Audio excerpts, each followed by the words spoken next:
तो नमस्ते स्टूडेंट्स, एक बार फिर से स्वागत करता हूं आप सभी का आज के इस महत्वपूर्ण सेशन में, जहां पर हम सभी बिजनेस से रिलेटेड जो इंपॉर्टेंट हमारे टॉपिक्स हैं, ठीक है, फॉर्म्स ऑफ बिजनेस ऑर्गेनाइजेशन हो गया, हमारा सोल प्रोप्राइटरशिप हो गया, हमारा पार्टनरशिप हो गया, हमारा कंपनी हो गया, तो उस सब का सॉल्यूशन हम यहां पर करेंगे। तो चलिए स्टार्ट करते हैं।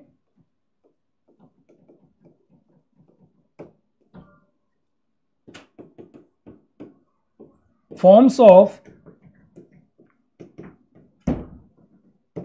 बिजनेस ऑर्गेनाइजेशन, इसमें हम क्या क्या करने वाले हैं? तो देखिए, एक तो हमारा हो गया सोल प्रोप्राइटरशिप,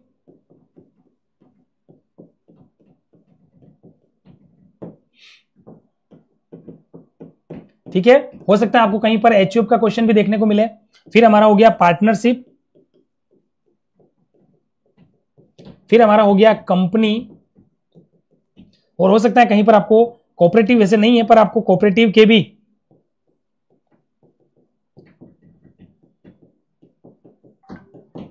आपको जो है वो टॉप 50 एमसीक्यूज यहां पर मैं आपको करवाने वाला हूं सॉल्यूशन के रूप में। तो चलिए बिल्कुल यहां पर जो है वो स्टार्ट करते हैं बिना किसी देरी के साथ, ठीक है। चलिए, इस बीच हमारे स्टूडेंट हैं, उनका कहना है, रेणुका जी का कौन सी यूनिट कह रहे हैं मैं नोट कर लेता हूं। रेणुका भारती कह रहे सर यूनिट 6 कंप्लीट नहीं है, और सर पेड कोर्स को कंप्लीट कर दिया है, बस उसमें कोई एग्जाम से एग्जिट रिलेटेड नहीं है, कोई स्मार्ट स्टडी। देखिए मुझे देखना पड़ेगा इसमें कौन सा रहा। सुरेश जी लोहार, बिल्कुल स्वागत करता हूं आपका इस सेशन के अंदर। Very nice sir, thank you Suresh ji, बहुत बहुत धन्यवाद आपका, ठीक है। तो चलिए बिना किसी देरी के साथ जो है वो हम यहां पर स्टार्ट करते हैं। क्लियर है आपको चीजें?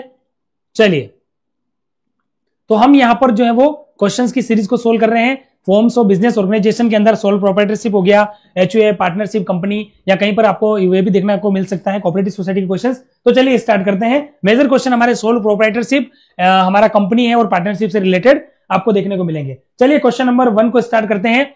What is the oldest form of business organisation? व्यावसायिक संगठन का सबसे प्राचीनतम स्वरूप कौन सा है? तो देखो, आपको मैंने बताया भी था, हमेशा पढ़ाता हूं, एक आंसर देता हूं कि व्यावसायिक संगठन का अगर आपसे पूछे तो व्यावसायिक संगठन का सबसे प्राचीनतम स्वरूप, व्यावसायिक संगठन का सबसे प्राचीनतम पूछे ना, तो विश्व के अंदर हमारा एकल व्यापार ही रहा था। कौन सा रहा था? एकल व्यापार। ये क्वेश्चन बहुत सारों को कंफ्यूजन करता है, मैं आपको बता दूं। The oldest form of business organisation is always sole proprietorship होगा, ठीक है। लेकिन अगर भारत में पूछे ना, तो भारत में कौन सा हो जाएगा? तो हमारा हिंदू अनडिवाइडेड फैमिली हो जाएगा। हिंदू अनडिवाइडेड फैमिली बिजनेस ये भारत में सबसे प्राचीन है। सबसे पहले तो आपको ये सीखनी पड़ेगी। मेरा उद्देश्य केवल आंसर कराना नहीं, आपको अच्छे से एक्सप्लेन करके हर एक चीज को समझाते हुए चलना है। पूरा 100% एनालिसिस के साथ, 360 डिग्री एवोल्यूशन के साथ हम चीजों को देखकर चलेंगे। भारत में सबसे प्राचीनतम स्वरूप ये है। अब मेरे हिसाब से आपको क्लियर हो चुका होगा, कभी भी कंफ्यूजन नहीं रखना है। व्यावसायिक संगठन का सबसे प्राचीनतम स्वरूप पूछे तो आपका आंसर क्या होगा? हमारा हो जाएगा एकल व्यापार, यानी कि सोल प्रोप्राइटरशिप। और भारत में सबसे पहले पूछे तो हिंदू अनडिवाइडेड फैमिली हो जाएगा। अब ये डायरेक्टली कह रहा है व्यावसायिक संगठन का सबसे प्राचीनतम स्वरूप कौन सा है, तो आप सब जानते हो व्यावसायिक संगठन का सबसे प्राचीनतम स्वरूप हो जाएगा एकल व्यापार, यानी कि एकल स्वामित्व। नेक्स्ट क्वेश्चन आपके सामने स्क्रीन पर, संयुक्त हिंदू परिवार व्यवसाय का प्रबंधन कौन करता है? तो देखो, मैंने आपको अभी बताया भारत में सबसे पहले कौन था, तो संयुक्त हिंदू अविभाजित परिवार है, हिंदू अनडिवाइडेड फैमिली बिजनेस है। तो इसमें जो होता है वो सारा हम कह सकते हैं ऑल डायरेक्टिंग जो पावर होता है, क्या होता है दोस्तों? ऑल डायरेक्टिंग जो पावर होता है ना, वो एक व्यक्ति के हाथ में होता है, जिसको इंग्लिश में भी कर्ता ही कहते हैं, ठीक है। और ये सबसे वरिष्ठतम सदस्य होता है। अगर आपसे पूछ लेना कि सबसे ये व्यक्ति कौन बनता है, तो सबसे ज्यादा उम्र वाला वरिष्ठतम सदस्य कर्ता होता है। सारे डायरेक्टिंग, सारे ऑपरेटिंग, सारे कंट्रोलिंग, सारे मैनेजरियल पावर जो है वो कर्ता के हाथों में होते हैं। किसके हाथों में होते हैं? कर्ता के हाथों में होते हैं। तो हम क्या कह सकते हैं, संयुक्त हिंदू परिवार व्यवसाय का जो प्रबंधन है वो कर्ता करता है, ठीक है, ये ध्यान रखना है। तो मुख्य, और इसमें एक बात और ध्यान रखना है, कर्ता का जो दायित्व होता है ना दोस्तों, कर्ता का जो दायित्व होता है, ये याद रखना, कर्ता का दायित्व हमेशा असीमित होता है। ये क्वेश्चन बहुत इंपॉर्टेंट है। कर्ता का दायित्व हमेशा असीमित होता है, और शेष जो सदस्य होते हैं, अब मुझे बताइए जल्दी से कमेंट बॉक्स में, शेष सदस्य कौन कहलाते हैं? तो शेष सदस्य हैं, इनका जो दायित्व है वो हमेशा सीमित होता है। अब देखो, शेष सदस्यों को क्या कहा जाता है? जैसे पार्टनरशिप में पार्टनर होते हैं ना, पार्टनरशिप में हमारे पार्टनर होते हैं, वहां पर ये को पार्टनर कहलाते हैं। क्या कहलाते हैं? हिंदी में कहते हैं इनको सहसमांसी। क्या कहते हैं दोस्तों? हिंदी में इनको कहते हैं सहसमांसी। समसमांसी का मतलब क्या होता है? समधन अंश, सभी का बराबर जो है वो हिस्सा होता है। पार्टनरशिप हो सकता है कि ए ने 10,000 लगाया, बी ने 20,000 लगाया और सी ने 30,000 लगाया, तो 1:2:3 का रेशियो हो सकता है। ठीक है, तो ये हम सब जानते हैं। लेकिन यहां पर जो है वो सहसमांसी होते हैं, को पार्टनर, यानी कि सभी का हिस्सा बराबर होता है और जन्म से ही सदस्यता मिल जाती है एचयूएफ के अंदर। ठीक है, और एक सदस्य हम जो जानते हैं कि अपनी 3 पीढ़ियों तक जो है वो इसमें सदस्यता होता है जनरली। इसके 2 संप्रदाय भी होते हैं, आपने पढ़े होंगे, सेक्ट ऑफ हिंदू लॉ, उसमें 2 चीजें होती है, एक होता है दाएं भाग और एक होता है हमारा मिताक्षरा। ये सब चीजें आपने जो है वो पढ़ी होगी। दाएं भाग के अंदर क्या होता है? पुरुष और स्त्री दोनों सदस्य होते हैं। मिताक्षरा में केवल पुरुष सदस्य होते हैं। उड़ीसा, असम, बंगाल वाला कंसेप्ट, ये सब चीजें आपने पढ़ी होगी। तो कर्ता के पास सारा डायरेक्टिंग पावर होता है। तो व्यवसाय का मुख्य प्रबंधन बोलो, भले संचालन बोलो, नियंत्रण, कंट्रोलिंग, सब कौन करता है? कर्ता करता है। तो 52 का आंसर क्या हो जाएगा? सी ऑप्शन हो जाएगा। नेक्स्ट क्वेश्चन, एकल स्वामी की देयता कैसी होती है? जल्दी से आंसर दीजिएगा कमेंट बॉक्स के अंदर। इजी इजी क्वेश्चन है। What is the liability of sole proprietor? एकल स्वामित्व की देयता कैसी होती है? What is the liability of sole proprietor? तो मैंने आपको बताया एकल स्वामित्व के अंदर ना तो कोई रजिस्ट्रेशन के अनिवार्य होता है, ना साथ में कोई लोग होते हैं, तो इनकी लायबिलिटी हमेशा असीमित होती है। क्या होती है? असीमित होती है, ये ध्यान रखना है। ठीक है, चाहे साझेदारी हो, सामान्य साझेदारी होगी तो इसमें भी क्या होगा? दायित्व असीमित होगा। ठीक है, केवल आपको ध्यान रखना है कंपनी और सहकारी समिति, कंपनी और सहकारी समिति, यहां पर दायित्व जरूर जो है वो क्या होता है? लिमिटेड होता है। मेरे हिसाब से चीजें आपको समझ में आ चुकी होगी। तो एकल स्वामित्व की देयता कैसी होती है? असीमित होती है। अब बात करें सर असीमित का मतलब क्या है? हमें पता तो चल गया असीमित होती है। असीमित का मतलब यह होता है कि इनका दायित्व केवल अंशों द्वारा, गारंटी द्वारा इनके लगाए थे पूंजी नहीं, बल्कि इनका दायित्व व्यक्तिगत संपत्तियों तक भी होता है। यानी कि हम यूं कह सकते हैं कि अगर इनको सामने वालों को पैसा पेमेंट करना है और अगर इनके एकाकी व्यापार में संपत्ति कम पड़ रही है तो इनको व्यक्तिगत जमीन, अपने घर में जो पड़े हुए पैसे, तिजोरी, गहने कुछ भी बेचकर भी सामने वाले की लायबिलिटी को मिट आउट करना पड़ेगा। कहने का मतलब यह हुआ कि इनकी लायबिलिटी अनलिमिटेड होते हैं। कंपनी की तरह नहीं कि अंशों द्वारा सीमित है, सेक्शन 2 सब सेक्शन 22, तो धारा 222 के अनुसार अंशों द्वारा सीमित है तो केवल जो है वो यहां पर उनकी अंशों की देयता तक होगा, ऐसा नहीं। गारंटी द्वारा सीमित है तो उनके द्वारा दी गई गारंटी तक होगा, ऐसा नहीं। ठीक है, यहां अनलिमिटेड लायबिलिटी होती है। कौन सी लायबिलिटी होती है? अनलिमिटेड लायबिलिटी होती है। ठीक है, एक बार वॉइस चेक कर लीजिए आप, आवाज कैसी आ रही है? कुछ तो नहीं? ठीक है, नेक्स्ट क्वेश्चन आपके सामने, निम्नलिखित में से कौन आधुनिक व्यवसाय की विशेषता नहीं है? Which of the following is not a features of modern business? मैंने आपको दोनों ही चीजें पढ़ाई तो बताया था कि व्यवसाय की दोनों प्रकार की विशेषताएं होती है, आधुनिक भी होती है और हमारी जो है वो पारंपरिक विशेषताएं भी यहां पर जो है वो होती है। ठीक है, तो व्यवसाय की दोनों प्रकार की विशेषताएं होती है। आंसर बिल्कुल आ रहे हैं, सबके आने शुरू हो चुके हैं। ठीक है, चलिए, निम्न में से कौन सी आधुनिक व्यवसाय की विशेषता नहीं है? तो देखो, आधुनिक व्यवसाय बड़े पैमाने पर होते हैं, बिल्कुल सही है। आजकल सबसे बड़े प्रोफेशनल मैनेजर्स के रोल भी बढ़ चुके हैं और व्यवसाय की सोशल रेस्पॉन्सिबिलिटी भी होती है, आपने पढ़ा होगा। लेकिन यहां पर हमें क्या ध्यान रखना है कि व्यक्तिगत लाभ ये क्या होती है? आधुनिक व्यवसाय की विशेषता नहीं है। ये एक डायरेक्टली व्यवसाय की विशेषता हो सकती है, पर हमारा आंसर क्या होगा? यहां पर जो है वो 54 के अंदर क्या होगा? 54 के अंदर बी आंसर हो जाएगा। ये हमारे नॉर्मल व्यवसाय की विशेषता है और वैसे भी व्यवसाय का मुख्य उद्देश्य लाभ कमाना ही होता है। लेकिन क्वेश्चन क्या कह रहा है? क्वेश्चन कह रहा है कि आधुनिक व्यवसाय की विशेषता नहीं है, आधुनिक व्यवसाय की विशेषता नहीं है। तो मेरे हिसाब से आपको आंसर क्लियर हो चुका होगा। फिर बड़े पैमाने पर प्रमाणीकरण होता है, आजकल मार्केटिंग के अंदर सामाजिक विपणन आ चुका है, ये सब आधुनिक व्यवसाय की विशेषता है। कस्टमर ओरिएंटेड हमारा बिजनेस है। लेकिन पहले का व्यवसाय कैसा था? डी कैसे होगा? डी नहीं होगा। 54 का बी होगा, 54 का डी नहीं होगा। देखो क्यों? क्योंकि देखो, आधुनिक व्यवसाय की विशेषता है क्या? लार्ज स्केल पर प्रोडक्शन होता है, बड़ी बड़ी कंपनियां होती है, हजारों, 2-2 हजार, 3-3 हजार, 5-5 हजार कर्मचारी एक एक शिफ्ट में काम करते हैं और एक एक कंपनी में 20 से 25-25 हजार लोग काम करते हैं। बड़े पैमाने पर उत्पादन होता है, ये तो होती है। पेशेवर प्रबंधकों की भूमिका बढ़ गई है। आजकल आप देख सकते हो सीए की भूमिका बढ़ गई है। कंपनी सेक्रेटरी मीटिंग सेंट्रल करता है, उसके बाद एमबीए मैनेजमेंट का काम करता है। कॉस्ट अकाउंटेंट की बात करते हैं हम, आईसीडब्ल्यू है। लीगल एडवाइजर यानी कि एलएलबी वाले व्यक्तियों की भी जरूरत पड़ती है। उसके अलावा हम देख सकते हैं कि जो फाइनेंशियल मैनेजर होता है उसकी जरूरत पड़ती है, जनरल मैनेजर की जरूरत पड़ती है। कहां जरूरत पड़ती नहीं है? बताओ मुझे आप, कहां आपका आंसर डी होगा? बी होगा आंसर, यस। ठीक है, तो हम सब जानते हैं कि पेशेवर प्रबंधकों की भूमिका बढ़ गई है। आज व्यवसाय की सोशल, कॉर्पोरेट सोशल रेस्पॉन्सिबिलिटी आपने पढ़ा होगा, सीएसआर, ठीक है, जिसके अंतर्गत अपने कंपनियों के लाभों का, अपने कंपनियों को प्रीवियस 3 ईयर के लाभों का औसत प्रॉफिट करके उसका 2% जो है वो सीएसआर के ऊपर कम से कम बोला है, कम से कम 2% खर्च करना है, मैक्सिमम नहीं बोला है। कैसे निकालते हैं सीएसआर की गणना करते हैं? तो एक कंपनी के प्रायर 3 इयर्स के जो प्रॉफिट्स है उनके एवरेज प्रॉफिट का 2% कम से कम सीएसआर की गतिविधियों पर खर्च करना पड़ता है। सेक्शन आपने पढ़ा होगा 135 कंपनी एक्ट का। ठीक है, चलिए तो आंसर हो जाएगा बी। नेक्स्ट क्वेश्चन आपके सामने 55 क्या कह रहा है? व्हीलर के अनुसार, देखो व्हीलर ने एक व्यवसाय का उद्देश्य बताया था, तो व्हीलर के अनुसार व्यवसाय का प्राथमिक उद्देश्य क्या होता है? What is the primary motive of business according two wheeler? कभी कभी परिभाषाओं से भी क्वेश्चन आ जाता है, तो जिन्होंने व्हीलर की परिभाषाएं पढ़ रखी है, तो व्हीलर की परिभाषा क्या है?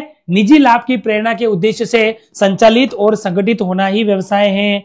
निजी लाभ की जब भी बात आती है तो नाम एक ही आता है व्यवसाय की परिभाषाओं में, हमारे व्हीलर महोदय का नाम आता है। तो व्हीलर ने क्या बोला? समाज की सेवा करना नहीं, इन्होंने बोला व्यक्तिगत लाभ प्राप्त करना। तो इनकी परिभाषा भी थी कि निजी लाभ की प्रेरणा के उद्देश्य से।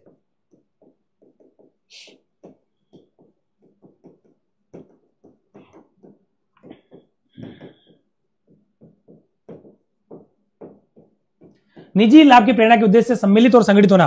कुछ भी दिक्कत आए आप हमें बेझिझक होकर पूछ सकते हैं, निसंकोच होकर पूछ सकते हैं। ठीक है, चलिए मेरे हिसाब से क्लियर है, क्योंकि परिभाषा क्वेश्चन था, फैक्ट क्वेश्चन था। अगर आपने परिभाषा पढ़ी तो आपको आंसर मिल जाएगा, परिभाषाओं से बनाया हुआ क्वेश्चन है।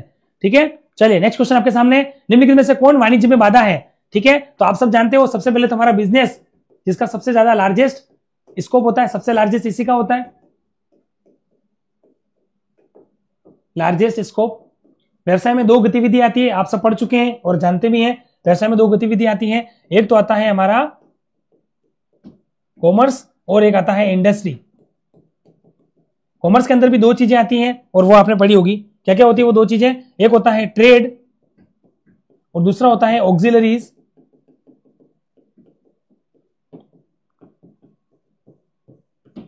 व्यापार और व्यापार की सहायक क्रियाएं। तो देखो अब ये कह रहा है कि जो वाणिज्य है इससे रिलेटेड क्वेश्चन पूछा है। क्या पूछा है? वाणिज्य में हम क्या करते हैं? वाणिज्य में हम जितने भी परिवहन संबंधी हमारी जो गति, हमारे जितने भी परिवहन, समय, ठीक है, वस्तु को पहुंचाने की जो बाधाएं आती है, ठीक है, ये सब हम सोल्व करते हैं। ठीक है, वाणिज्य के अंदर वाणिज्य का काम ही क्या होता है कॉमर्स का? कि निश्चित समय पर निश्चित वस्तु को निश्चित व्यक्ति के पास निश्चित कीमत पर सही रूप से पहुंचाना, हम वाणिज्य की गतिविधि में पढ़ते हैं। तो देखो वाणिज्य में बाधा जो होती है ना, वो परिवहन की बाधा होती है। क्या होती है? क्योंकि ये वाणिज्य से जुड़ा हुआ है। ये तो वाणिज्य में दोनों चीजें आती है, trade and auxiliary to trade. Trade का मतलब होता है आयात निर्यात, और ऑक्सिलरी टू ट्रेड का मतलब क्या है? व्यापार की सहायक क्रिया है। व्यापार की सहायक क्रिया का मतलब बैंक हो गया हमारा, इंश्योरेंस हो गया, ट्रांसपोर्ट हो गया, वेयर हाउस हो गया हमारा, टेक्निकल चीजें हो गई हमारी, कम्युनिकेशन हो गया हमारा। ठीक है, ये सब चीजें यहां आएगी। जैसे आर्टिफिशियल इंटेलिजेंस अगर मैं बोलूं अब नया चीज को, एआई किसमें आएगा? तो एआई हमारी व्यापार की सहायक क्रियाओं में आएगा। क्लियर है आपको? ठीक है, तो आंसर क्या हो जाएगा यहाँ पर? 56 का बी ऑप्शन हो जाएगा। क्लियर है आपको? कोई दिक्कत तो नहीं है? चलिए नेक्स्ट क्या है? एकल स्वामित्व व्यवसाय शुरू करने के लिए निम्नलिखित में से क्या आवश्यक नहीं है? तो देखो पूंजी निवेश, भले एकाकी व्यापार है, भले पूंजी छोटी है, भले आप 10,000 रुपए लगाओ, 10 रुपए लगाओ, या 10 लाख रुपए लगाओ, या 10 करोड़ रुपए लगाओ, या 10 अरब रुपए लगाओ, निवेश तो कहलाएगा। हम जानते हैं कॉमर्स के स्टूडेंट है, हम 10 रुपए भी कहीं लगा रहे वो निवेश है। एक बच्चा अगर अपने घर पे गुल्लक में 2 रुपए भी डालता है तो वो निवेश है, इन्वेस्ट है, जो पैसा बचा रहा है वो फ्यूचर के लिए। ठीक है, तो देखो ये क्वेश्चन क्या कह रहा है, आंसर दीजिएगा कि which of the following is not required to start a sole proprietorship. Sole proprietor के लिए क्या नहीं चाहिए? पूंजी तो चाहिए, व्यवसाय का प्रबंध करना पड़ेगा, भले छोटा व्यवसाय है, छोटा प्रबंध है, लेकिन करना पड़ेगा, और लाभ कमाने की इच्छा होगी। ऐसा कोई एकाकी व्यापारी नहीं है जो सेवाएं करता है, भले वो बोल देगा मैं सेवा कर रहा हूं, मुझे कुछ नहीं मिल रहा है। हम जब भी चीजों को खरीदते हैं दुकान पे एक बात हमेशा बोलता है, इसमें मैं तो कुछ कमा ही नहीं रहा हूं। हम कुछ भी बोलते हैं यार भैया आप तो हमारे अपने हो, आपके लिए मैं बात रख रहा हूं, इसमें तो मुझे कुछ भी नहीं मिल रहा है, फिर भी उनको कुछ ना कुछ मिल रहा है। ठीक है, तो आंसर क्या हो जाएगा? यहां पर कोई लीगल रिक्वायरमेंट की जरूरत नहीं है, कोई कानूनी औपचारिकताओं की जरूरत नहीं है। शायद मेरे हिसाब से चीजें आपको क्लियर हो रही होगी। इजी क्वेश्चन थे, कोई दिक्कत वाली बात नहीं है। आगे बढ़ते हैं कि एकल स्वामित्व व्यवसाय के लिए क्या जरूरी नहीं है? तो कानूनी पंजीकरण। पंजीकरण की शुरुआत कहां से होती है? अगर आपको बता दूं पंजीकरण की शुरुआत कहां से हुई? एक तो हुई हमारी कोऑपरेटिव सोसाइटी से, अनिवार्य की बात कर रहा हूं, यूं तो पार्टनरशिप में भी हम करवाते हैं, लेकिन पार्टनरशिप में पंजीकरण ऐच्छिक है, अनिवार्य नहीं है। ठीक है, the registration is voluntary not compulsory in the partnership form. तो एक तो हो जाएगा कोऑपरेटिव सोसाइटीज, ठीक है, एंड कंपनी, ये इसका आंसर हो जाएगा। पंजीकरण यहां रिक्वायरमेंट होती है। ठीक है, चलिए तो एकल स्वामित्व व्यवसाय शुरू करने के लिए निम्नलिखित में से क्या आवश्यक नहीं है? तो पंजीकरण जरूरत नहीं है। Next question, in which form of the business is the risk completed borne by 1 person. ये यूं कह रहा है कि किस प्रकार के व्यवसाय में जोखिम पूरी तरीके से एक व्यक्ति द्वारा वहन किया जाता है। बहुत इजी क्वेश्चन था, मैंने आपको बताया भी था। साझेदारी में नहीं, साझेदारी में तो 2 मिनिमम होते हैं, तो 2 से तो अधिक ही होंगे। ठीक है, एकल स्वामित्व इसका आंसर हो जाएगा, क्योंकि एक ही व्यक्ति सब कुछ यहां पर करता है, तो मैनेजिंग, ऑपरेटिंग, कंट्रोलिंग सब इसी के हाथ में है, तो फिर इसका जो है वो क्या कह सकते हैं, जो कि भी पूरी तरीके से एक व्यक्ति ही संभालेगा। तो 58 का आंसर क्या हो जाएगा, 58 का आंसर हो जाएगा यहां पर सी ऑप्शन। क्लियर है आपको? नेक्स्ट क्वेश्चन, संयुक्त स्टॉक कंपनी की मुख्य विशेषता क्या होती है? जॉइंट स्टॉक कंपनी की, तो मैंने आपको बताया जॉइंट स्टॉक कंपनी ये सबसे क्या है, largest form of business organisation, व्यवसायिक संगठन का सबसे बड़ा स्वरूप कौन होता है, जहां पर बड़े लेवल पे प्रोडक्शन होता है। ठीक है, मल्टीनेशनल कंपनी हमारी पहुंच चुकी है। संयुक्त पूंजी स्टॉक क्यों बोलते हैं इसको, इसका भी एक रीजन है। कंपनी को हिंदी में पहले तो प्रमंडल कहते हैं, कंपनी को हिंदी में क्या कहते हैं, कंपनी को प्रमंडल कहा जाता है। एक चीज आप नहीं सीखो, है कंपनी शब्द का उद्भव कहां से हुआ, तो आप सब जानते हैं, एक वर्ड है कम, यानी कि लैटिन वर्ड है कम। कम का मतलब होता है साथ साथ, और पनी का मतलब यहां था रोटी। जब लोग साथ साथ क्या करते थे, काम करने के बाद साथ साथ रोटी खाते थे मिलजुल कर, तो बेटे बेटे जो है वो बात करते हुए धीरे धीरे कंपनी शब्द का प्रादुर्भाव हमारे सामने आता है। ठीक है, और कंपनी 2013 के अंदर आप सब जानते हैं 2013 क्यों बना, तो वो जे ईरानी समिति की सिफारिश में बना था। कुछ चीजें नहीं भी आपको मैं तैयार करवा रहा हूं। ठीक है, कंपनी एक्ट 1956 पुराना था, वर्तमान में कंपनी अधिनियम 2013 है, जे ईरानी समिति की सिफारिश पर जो है वो बना था। 1 अप्रैल 2014 से इसने काम स्टार्ट किया था। ये सब चीजें आपको पता होगा। तो अब हम यहां पर क्या बात कर रहे हैं कि संयुक्त पूंजी कंपनी की मुख्य विशेषता क्या है, अनलिमिटेड लायबिलिटी नहीं, अरे ये तो कम करने के लिए हम आए थे, तो ये मुख्य विशेषता नहीं है। यस, सेपरेट लीगल, हम कह सकते हैं कि entity, B is the right answer. व्यक्तिगत नियंत्रण नहीं होता है, साझेदारों के बीच लाभ या तो पार्टनरशिप में होता है, आंसर हो जाएगा बी। और आप सब जानते हैं, कोई क्वेरी होता है मुझे पूछ सकते हो कि सर पृथक कानूनी अस्तित्व का मतलब क्या होता है। पृथक कानूनी अस्तित्व का मतलब ये होता है कि जिस दिन से कंपनी का रजिस्ट्रेशन होता है, company borne by its birth, company borne by its registration, company का जन्म रजिस्ट्रेशन से होता है, पंजीकरण से होता है। ठीक है, सीधी सी बात है। तो रजिस्ट्रेशन का मतलब ये होता है कि अब कंपनी अलग है और उसके सदस्य अलग है, मतलब काम तो वो साथ में कर रहे हैं, लेकिन कंपनी सदस्यों पर क्लेम कर सकती है, सदस्य कंपनी पर क्लेम कर सकते हैं। कंपनी की सार्वभौम मुद्रा होती है जिसके थ्रू कंपनी ट्रांजेक्शन करती है। ठीक है, कंपनी लेन देन करती है, ये बात है। इसलिए तो हम बोलते हैं कंपनी की राष्ट्रीयता, ये जापान की कंपनी है, ये अमेरिका की कंपनी है, रूस की कंपनी है, जापान की कंपनी है, फिनलैंड की कंपनी है, ये फ्रांस की कंपनी है। क्यों? क्योंकि हम सबको पता है। ठीक है, और कंपनी के रजिस्ट्रेशन, राष्ट्रीयता कहां से प्राप्त होती है, तो जिस देश में कंपनी का रजिस्ट्रेशन होता है वो वहां की कंपनी कहलाती है। रजिस्ट्रेशन से कंपनी वहां की कहलाती है, भले बिजनेस कहीं भी करे। ठीक है, ये आपको ध्यान रखना है। और एक और ध्यान रखना है, भले ही कंपनी कृत्रिम व्यक्ति है, लेकिन कंपनी को नागरिकता प्राप्त नहीं है, कंपनी को राष्ट्रीयता प्राप्त है। ये सब चीजें आपको अच्छे से पता होनी चाहिए। तो पृथक कानूनी अस्तित्व हो जाएगा, मतलब कंपनी अलग और सदस्य अलग। और ये चीज हम अकाउंटेंसी में भी पढ़ते हैं, वहां पर भी हमारी चीज आती है, सेपरेट एंटाइटी कंसेप्ट आते ही है, आप सब पढ़ चुके होंगे। ठीक है, चलिए नेक्स्ट क्वेश्चन आपके सामने, एकल स्वामित्व व्यवसाय में नियंत्रण की प्रकृति कैसी होती है। क्वेश्चन नंबर 60 आपके सामने। 60 क्या कह रहा है कि एकल स्वामित्व जो व्यवसाय है उसमें नियंत्रण की प्रकृति कैसी होती है। साझा नियंत्रण हो ही नहीं सकता, ये तो हमारे साझेदारी में होता है। कानूनी नियंत्रण ये हमारा कंपनी में आ जाएगा, यहां सरकार इंटरफेयर कर सकती है। सार्वजनिक भी कंपनी से जोड़ सकते हो, या पब्लिक इंटरप्राइजेस हो सकते हैं हमारे। ठीक है, आंसर हो जाएगा सेंट्रलाइज्ड नियंत्रण। Yes, B is the right answer. क्यों? क्योंकि यहां पर एक ही व्यक्ति का नियंत्रण होता है।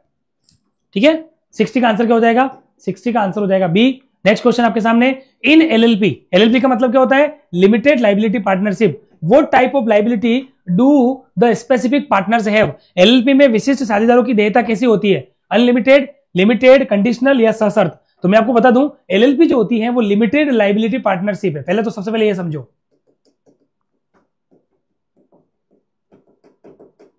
लिमिटेड लाइबिलिटीज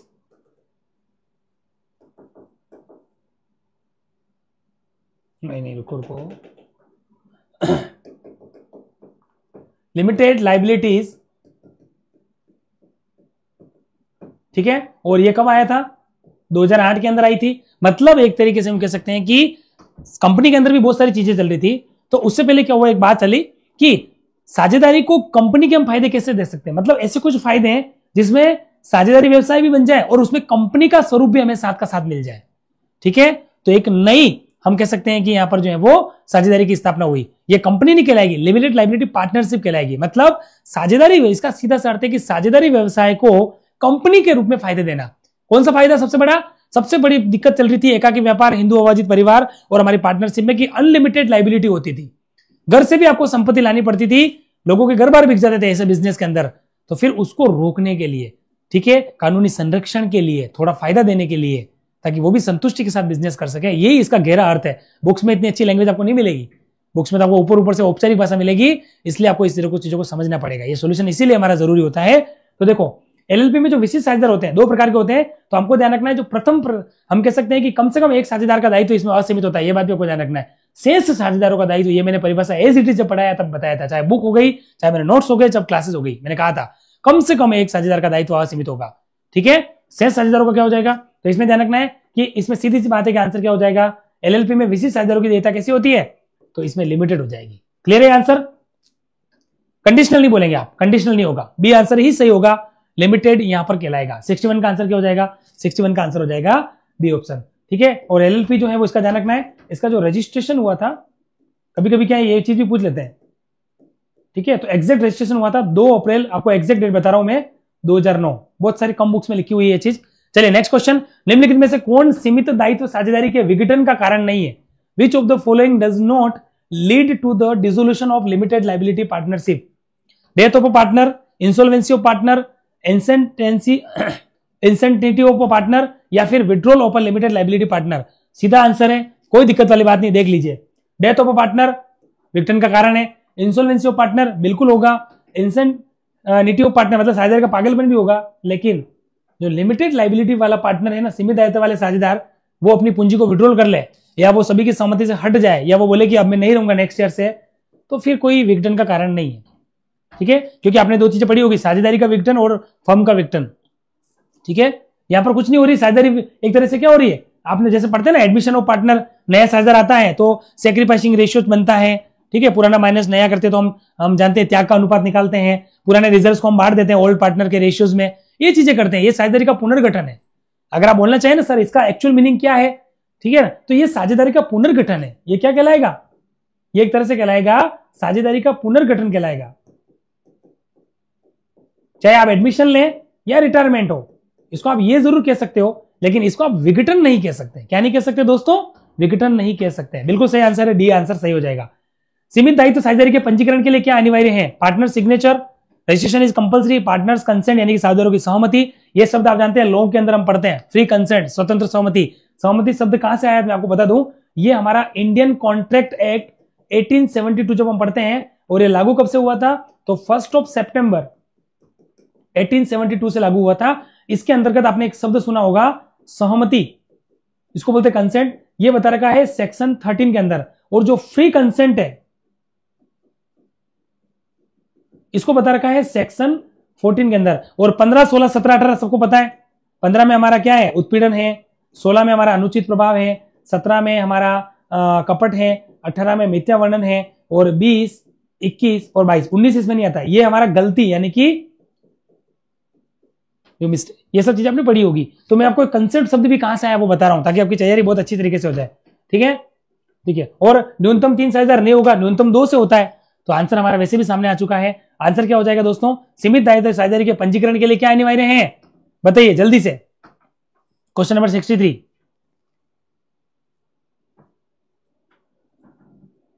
यहां पर थोड़ा सा मैं बताऊं, आपको कंफ्यूजन हो सकता है, क्योंकि यहां पर एक चीज मैंने आपको बताई। देखो यहां पर क्या हो रहा है, एक्चुअली बताऊं कि पंजीकरण, यहां पर थोड़ा सा क्या है कि सीमित दायित्व साझेदारी के लिए थोड़ा सा क्या क्वेश्चन के अंदर ही एक वर्ड डाल दिया था, ये जरूर मिस्टेक हुई है। देखो सीमित दायित्व साझेदारी है ना, ये शुरू ही हमारी रजिस्ट्रेशन से होती है। इसका आंसर बी होना चाहिए। एक्चुअल में वो पंजीकरण नहीं है, यूं होना चाहिए सीमित दायित्व साझेदारी के लिए अनिवार्य है, यूं हो जाएगा। ठीक है, इसको थोड़ा सा आप करो, क्योंकि देखो सहमति तो वैसे भी होती है, साझेदारों का हस्ताक्षर सब होता है। इसका आंसर आपको ये करना चाहिए, इसका आप आंसर ये दीजिए, रजिस्ट्रेशन इज कंपलसरी। थोड़ा मैंने चेंज करा दिया, हो सकता है इस वजह से आपको क्वेश्चंस में दिक्कत आ रही हो समझने में, पर मैंने बता दिया। ठीक है, ये ध्यान रखना। एलएलपी का रजिस्ट्रेशन अनिवार्य है, मतलब सीधा सा इसका सेंस क्या निकलता है, अगर आपको कंफ्यूजन है तो मैं बता दूं, तो जो हमारा जो एलएलपी है, एलएलपी का बाकी साझेदारी का रजिस्ट्रेशन अनिवार्य नहीं है, ऐच्छिक है, लेकिन एलएलपी का रजिस्ट्रेशन अनिवार्य है। बाकी सामान्य साझेदारी में कोई ऐच्छिक नहीं है, मतलब अनिवार्य नहीं है, ऐच्छिक है। ठीक है, चलिए तो आंसर क्या हो जाएगा, बी। नेक्स्ट क्वेश्चन, अगर भारत में साझेदारी फर्म का पंजीकरण नहीं होता है तो क्या होता है? जैसे देखो पहले तो आप जानते हो भारत में साझेदारी का पंजीकरण क्या है, पहले तो ये समझो, भारत में साझेदारी का जो पंजीकरण है वो ऐच्छिक है, वॉलंटरी है। The registration of partnership firm in India is voluntary. क्या है दोस्तों? वॉलंटरी है, अनिवार्य नहीं है, नॉट कंपल्सरी।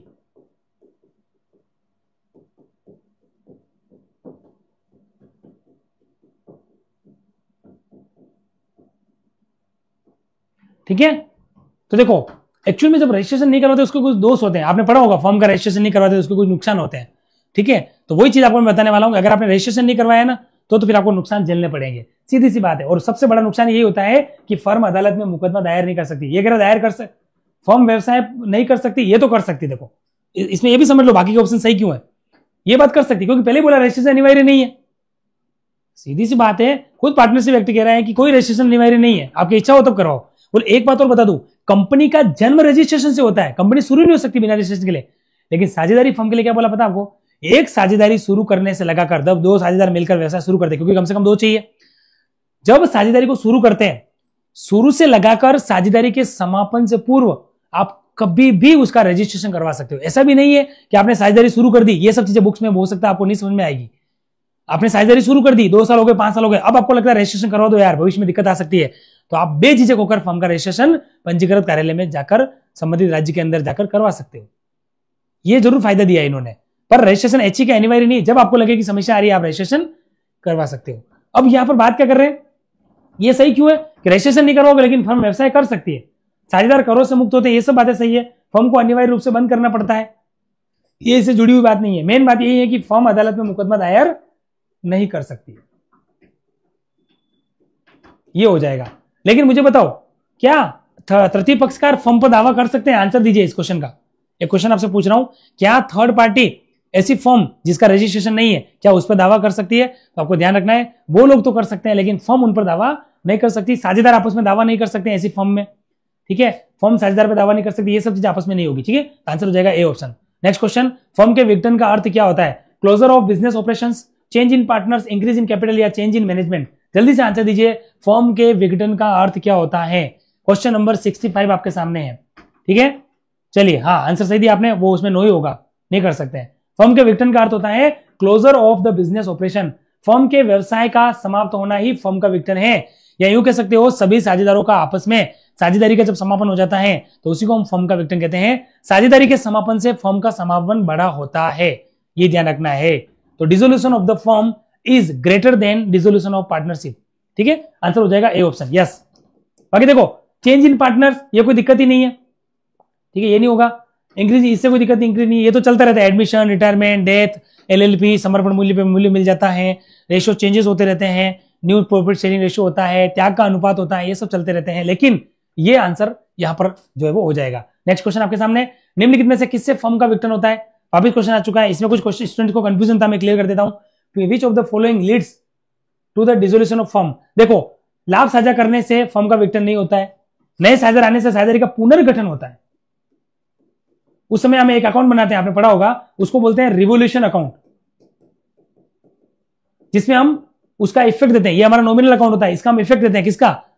नए साझेदार गठन पर की जैसे संपत्ति में। और आप बोलेंगे सर ये बनाते क्यों? इसलिए बनाते हैं कि जब नया साझेदार आता है और मान लो उससे पहले 10 साल तक पुराने साझेदार चल रहे थे, तो पुराने साझेदारों ने रिजर्व में पैसा डाला होगा, प्रॉफिट का हिस्सा बचाया होगा, फर्म को अच्छा आगे ले जाने में बहुत मेहनत करी होगी, पुरानी गुडविल तक होगी, उसके अलावा रिजर्व होंगे, पुरानी चीजें। तो नया साझेदार आएगा तो उसको फायदा उसका क्यों मिले? इसीलिए वो आने पर पुरानी चीजों को पुराने अनुपात में बांट लेते हैं, पहले पुराने लाभानी अनुपात। उस समय त्याग का अनुपात में नहीं बांटते, पुराने लाभानी अनुपात।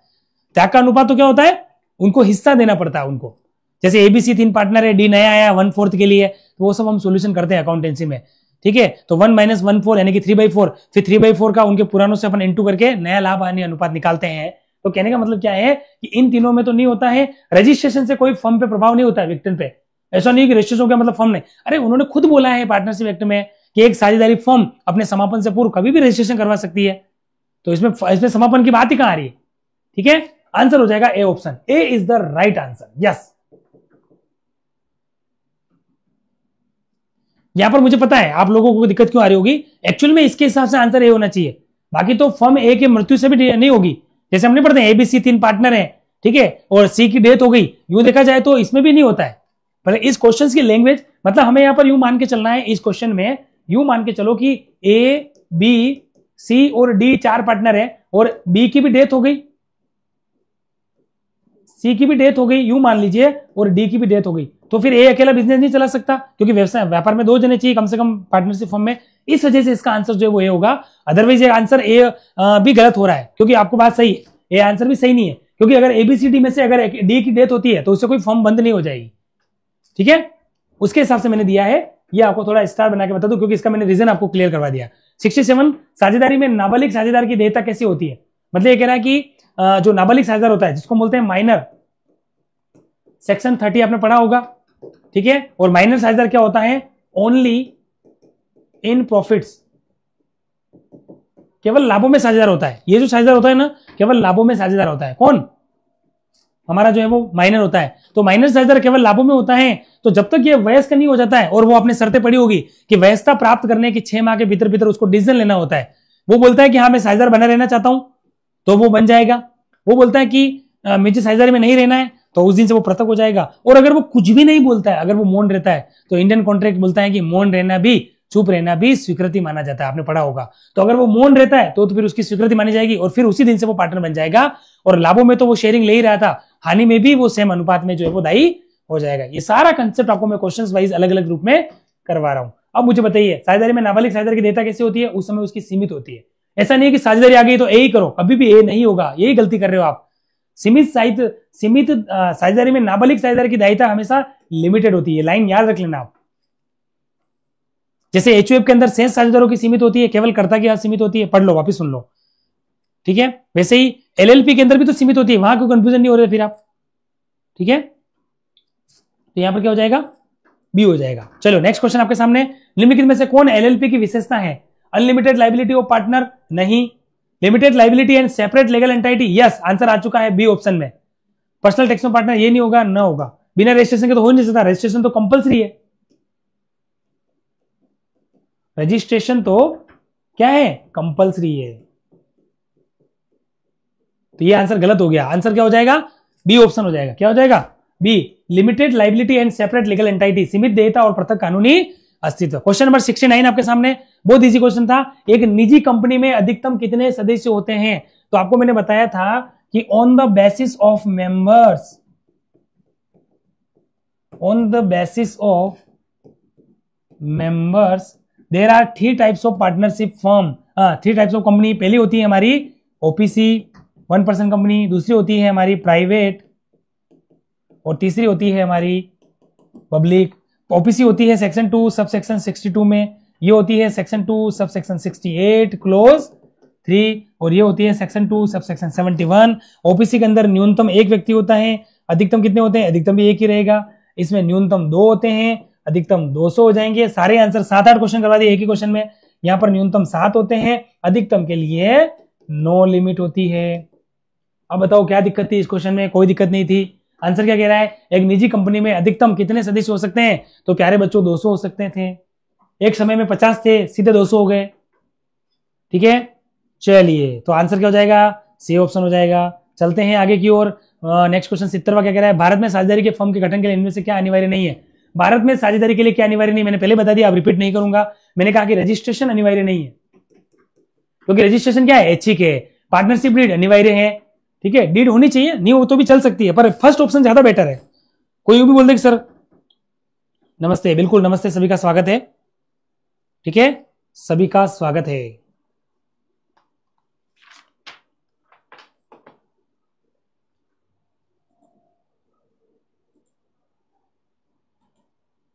इंद्र जी कह रहे हैं सर जी नमस्ते, बिल्कुल एक बार कमेंट्स पे भी ध्यान देता हूं, काफी देर से मैं कमेंट्स के ऊपर फोकस नहीं कर पा रहा हूं, केवल आंसर तो मैं सबका देख रहा हूं, ऐसी बात नहीं मैं आंसर नहीं देख रहा हूं, ठीक है।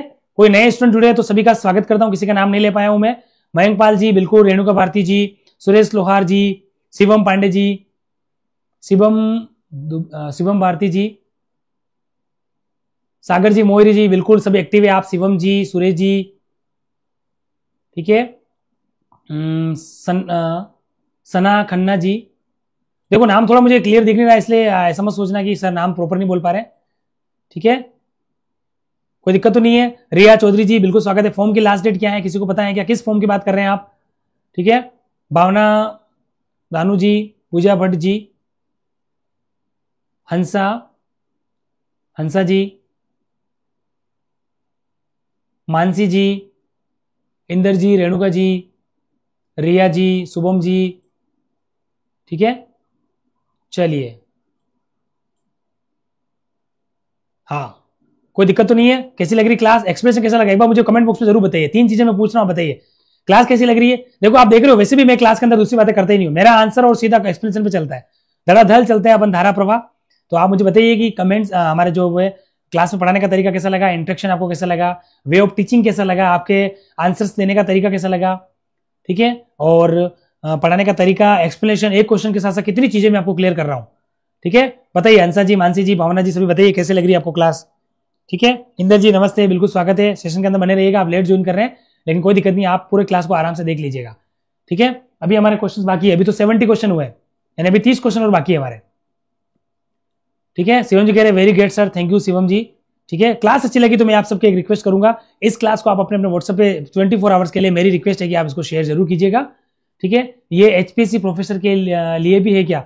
देखो एक्चुअली उसके लिए तो नहीं है, पर वहां बिजनेस कवर हो रही तो बेसिक है, ठीक है। Class number 1 all is good, बिल्कुल, थैंक यू पूजा जी, बेहतरीन कक्षा। इंद्र जी कह रहे, रेणुका जी कह रहे सर मेरा नाम रेणुका है, ओके, मैं रेणुका बोल रहा हूँ, अना बोल रहा हूँ, कोई दिक्कत नहीं है, रेणुका बोलो या रेणुका बोलो एक ही बात है, इंग्लिश में तो दोनों में ए नहीं आता है ना ठीक है। चलिए कोई दिक्कत नहीं है, आपको कोई निराश होने की जरूरत नहीं है, नाम तो मेरा प्रॉपर जो प्रोनाउंसिएशन है वो तो सेम आ रहा है ना, कोई दिक्कत वाली बात नहीं है, ठीक है। तो चलिए, मैं बार बार कमेंट्स नहीं ले पा रहा हूं इसलिए मैं आपको एक साथ में बात कर रहा हूं, ठीक है। और अब जो है वो हम स्टार्ट करते हैं, क्योंकि अभी तो हमारे 70 क्वेश्चन ही हुए, मतलब 20 क्वेश्चन हुए, अभी तो हमें 30 क्वेश्चन और करने हैं, लंबी रेस पार करनी है, ठीक है। हाँ, इंदर जी कह रहे सर मत रोइए आप, ठीक है। चलिए तो स्टार्ट करते हैं बिना किसी देरी के साथ वापिस, चलिए। हाँ, तो आंसर दीजिएगा मुझे, चलें स्टार्ट करें, चलिए। तो हम यहां पर पहुंच चुके हैं, क्वेश्चन नंबर हम कहां तक पहुंच चुके थे, क्वेश्चन नंबर 70 तक जो है वो हम कर चुके थे, 70 तक कर चुके थे। और मैंने आपको बता दिया था कि भारत में साझेदारी फर्म के गठन के लिए क्या अनिवार्य नहीं, तो रजिस्ट्रेशन अनिवार्य नहीं, ये ज्यादा प्रॉपर आंसर इसका हो जाएगा, ठीक है। बाकी न्यूनतम 2000 चाहिए, कानूनी दस्तावेज तो थोड़ा बहुत होने चाहिए, पार्टनरशिप डीड, ये तो पार्टनरशिप डीड भी नहीं बनाते बहुत सारे, लेकिन एक्सेक्ट आंसर जो है वो इसका ए होगा, रजिस्ट्रेशन जो है वो कोई अनिवार्य नहीं है। भारत में क्या है जो है वो पंजीकरण जो है वो ऐच्छिक है। व्यवसाय का मुख्य उद्देश्य क्या है, जल्दी से आंसर दीजिए। What is the primary motive of business? Service society, समाज की सेवा करना, अर्न प्रॉफिट यानी कि लाभ कमाना, असिस्टिंग पार्टनर, साझेदारों की सहायता करना, या फॉलोइंग गवर्नमेंट पॉलिसीज यानी कि सरकारी नीतियों का पालन करा। अगर इतना ही पालन करना होता तो बहुत सारे बिजनेस फिर अखबार में क्यों आते हैं? कभी व्यवसाय जो है वो अपने अल्ट्रा वायरस रूल्स के बाहर काम करते हुए दिखाई देते हैं, कभी कभी अपने उद्देश्य से भटक जाते हैं, तो ये कोई बड़ा मोटिव नहीं हुआ। सही आंसर क्या था आप सब जानते हो, व्यवसाय के मुख्य 3 उद्देश्य होते हैं। पहला होता है मुख्य उद्देश्य लाभ कमाना, आप सबको पता है कोई भी बिजनेस स्टार्टिंग व्यवसाय के लिए ही करता है, लाभ के लिए करता है, तो आंसर हो जाएगा बी ऑप्शन, मुख्य उद्देश्य लाभ कमाना होता है। देन जो है वो हम सब जानते हैं कि एक तो होता है मुख्य उद्देश्य, मुख्य जो है वो प्रॉफिट मेकिंग होता है, लाभ कमाना होता है, क्या होता है, लाभ कमाना होता है। फिर सहायक उद्देश्य जो होता है ना, ये कुछ होते हैं, उसमें जो हो सकता है सर्विस प्रोवाइड करना है, इसी को हम सामाजिक उद्देश्य भी कह सकते हैं, क्योंकि व्यवसाय समाज के व्यक्तियों के लिए होता है, समाज के व्यक्ति द्वारा है, उसी में से लोग काम करते हैं, तो सामाजिक उद्देश्य होता है। और कुछ अन्य और मानवीय उद्देश्य भी होते हैं। ये तो व्यवसाय के बहुत सारे लाभ है, उद्देश्य है, लेकिन मुख्य उद्देश्य पूछा तो हम जानते हैं कि लाभ कमाना होता है। क्या होता है, लाभ कमाना होता है। इजी क्वेश्चन था। नेक्स्ट क्वेश्चन, साझेदारी के नियम और विनियमन किस दस्तावेज में होते हैं? तो जैसे हमारे कंपनी के नियम और विनियमन होते हैं, कंपनी के नियम हमारे जानते हैं, कंपनी के 3 प्रकार के डॉक्यूमेंट्स होते हैं, एक होता है एमओए, एक होता है आर्टिकल्स ऑफ एसोसिएशन एओए, और एक होता है प्रोस्पेक्टस, ठीक है। वैसे ही हमारे साझेदारी के जो नियम होते हैं वो किसमें होते हैं, मेमोरेंडम एसोसिएशन नहीं, ये तो कंपनी का होता है। पार्टनरशिप डीड, यस, साझेदारी दस्तावेज कहलाएंगे। पंजीकरण नहीं होता है, ये नहीं होता, ये तीनों कंपनी के लिए होते हैं, ए, सी और डी। तो आंसर क्या हो जाएगा, आंसर हो जाएगा हमारा 72 का बी ऑप्शन। 72 का आंसर क्या हो जाएगा, 72 का आंसर हो जाएगा हमारा बी ऑप्शन, ठीक है। चलो चलिए, तो आंसर क्या हो जाएगा, 72 का बी हो जाएगा। साझेदारी के नियम और विनियमन हमेशा पार्टनरशिप डीड में होते हैं, सीधी सी बात है, कोई दिक्कत ही नहीं है। नेक्स्ट क्वेश्चन, निम्नलिखित में से कौन सी कंपनी की विशेषता है असीमित दायित्व नहीं होती? अब मैं पढ़ा चुका हूं आपको, पर्सनल कॉन्ट्रैक्ट में पार्टनर साझेदारों का व्यक्तिगत नियंत्रण ये भी नहीं होता है, पंजीकरण तो आवश्यक होता है, इसलिए कह रहा विशेष, ठीक है, ये कह रहा विशेषता है, और यहाँ कह रहा पंजीकरण की अनिवार्यता नहीं, वैसे गलत हो रहा है, ठीक है। अच्छा, पार्टनरशिप नहीं देखा, कोई दिक्कत नहीं है। आंसर हो जाएगा परपेचुअल सक्सेशन, क्योंकि आपने कंपनी की परिभाषा पढ़ी होगी, कंपनी विधान द्वारा निर्मित एक कृत्रिम व्यक्ति है जिसका अपने सदस्यों से पृथक अस्तित्व होता है, अविच्छिन्न उत्तराधिकार होता है, जिसका शाश्वत उत्तराधिकार होता है, वही चीज है परपेचुअल सक्सेशन का मतलब कंपनी निरंतर चलती रहती है।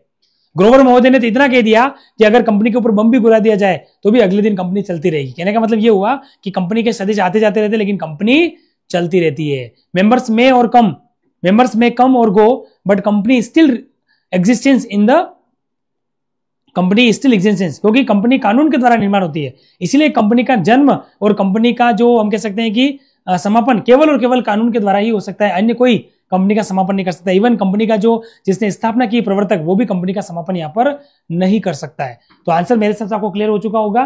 निम्नलिखित में से कंपनी की कौन सी विशेषता है? तो कंपनी की शाश्वत उत्तराधिकार है, और इसका अगर मीनिंग कंपनी को नहीं पता है तो ध्यान रखना है, यानी कंपनी हमेशा अस्तित्व में रहती है। इसका अस्तित्व यूं है, हमेशा अस्तित्व में रहती है, या यूं कह सकते हो कंपनी निरंतर चलती है, कंपनी कभी भी बंद नहीं होगी।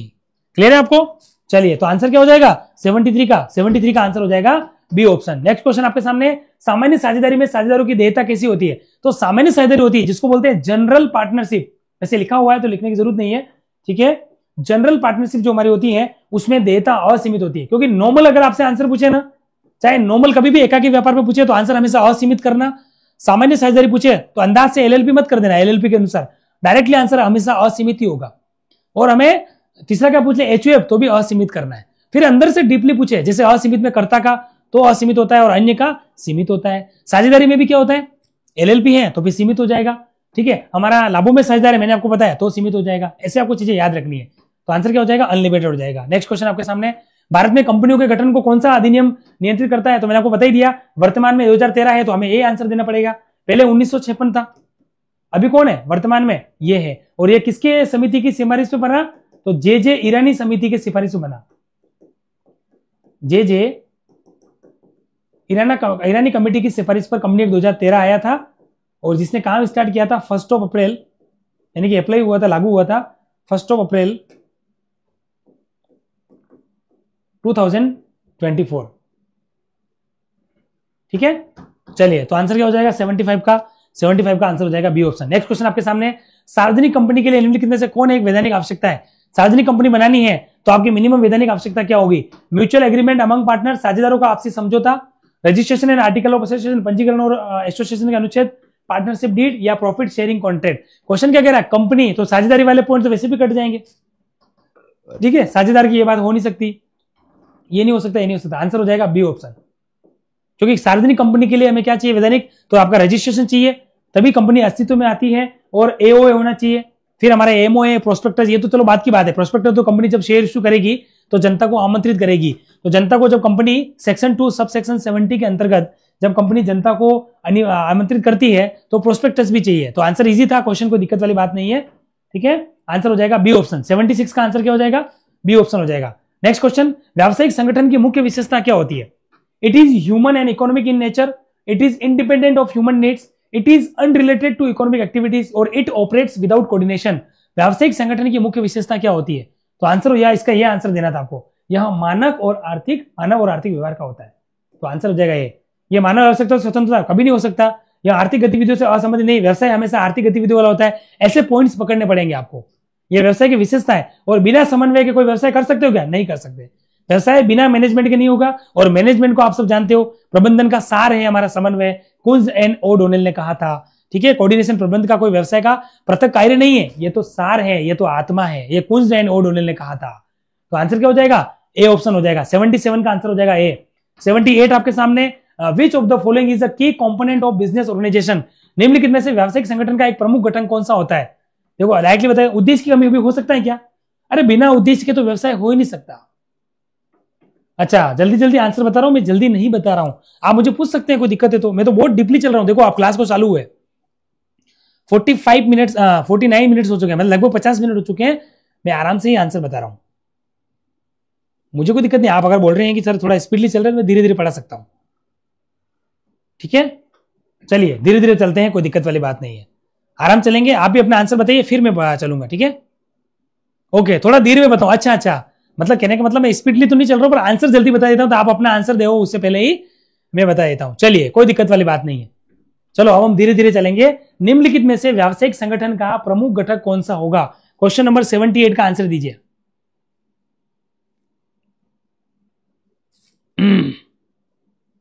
हाँ डेली चलेंगे, सोल्यूशन करते रहेंगे डेली बेसिस पर, बिल्कुल डेली करेंगे, रोज करेंगे, कोई दिक्कत नहीं है। तो देखो निम्नलिखित में से व्यावसायिक संगठन का प्रमुख घटक कौन सा है, तो आप सब जानते हो। देखो संसाधन कभी भी स्थिर नहीं रह सकते, रिवर्स चलते हम। और बिना उद्देश्य का कोई व्यवसाय हो सकता है क्या? व्यवसाय का हमेशा उद्देश्य होगा, चाहे वो प्लानिंग हो चाहे वो ऑर्गेनाइजिंग हो। हम सब जानते हैं उद्देश्यों का निर्धारण हमें करना पड़ता है, डिटर्मिनेशन ऑफ ऑब्जेक्टिव हमेशा चलता है। तो ये भी आंसर सही हो जाएगा, ठीक है। ये नहीं होगा, हमें सबको साथ में लेके चलना होता है। मुख्य घटक यही होगा फिर, ग्रुप ऑफ पर्सन, व्यक्तियों का समूह तो होना ही चाहिए। यस, ये आंसर होता है। जरूरी नहीं कि हर व्यवसाय स्वतंत्र निर्णय ले। हाँ, अगर अकेले व्यवसाय है तो स्वतंत्र निर्णय ले सकता है, लेकिन हम केवल एक व्यक्ति की बात नहीं कर रहे। ओवरऑल तो बिजनेस में स्वतंत्र निर्णय नहीं हो सकता ना, सभी को साथ में लेकर चलना पड़ेगा, डिसीजन मेकिंग कंसेप्ट अपनाना पड़ेगा। तो आंसर क्या हो जाएगा? आंसर हो जाएगा ए ऑप्शन। 79, सक्रिय साझेदार का क्या अर्थ है? आपने बहुत सारे अलग अलग साझेदार पढ़े होंगे। इसमें हमारा एक होता है एक्टिव पार्टनर, इसी को व्यक्त साझेदार भी कहते हैं। एक्टिव पार्टनर को क्या कहते हैं? व्यक्त पार्टनर। और ये हमारा होल टाइम पार्टनर होता है। अब आपको लगेगा सर ये तो पहली बार सुना। देखो चीजें अंदर से पूछ लेते हैं। पार्टनर हमारे दो तरीके के होते हैं, एक तो होता है होल टाइम पार्टनर, पूर्णकालिक, और एक होता है हमारा पार्ट टाइम। पूर्णकालिक में दो आते हैं, पहला तो आता है सक्रिय जिसको हम बोलते हैं एक्टिव, और दूसरा होता है निष्क्रिय। अब मेरे हिसाब से आपको चीजें, जिन्होंने ढंग से पढ़ा है, मुझसे पढ़ा है, तो उनको ये चीजें पता हो चुकी होगी। एक होता है सक्रिय और एक होता है निष्क्रिय, यानी कि एक्टिव और स्लीपिंग पार्टनर। ये दोनों पूर्ण होते हैं, बाकी जो नहीं होते, जैसे गुप्त साझेदार हैं। उसके अलावा हमारा जो ये नाम मात्र का साझेदार है, ये चीजें क्या होगी? तो कोई फंक्शन एक्टिव हो चुका है इसमें। अच्छा, ये एक्टिव हो चुका है, ठीक है।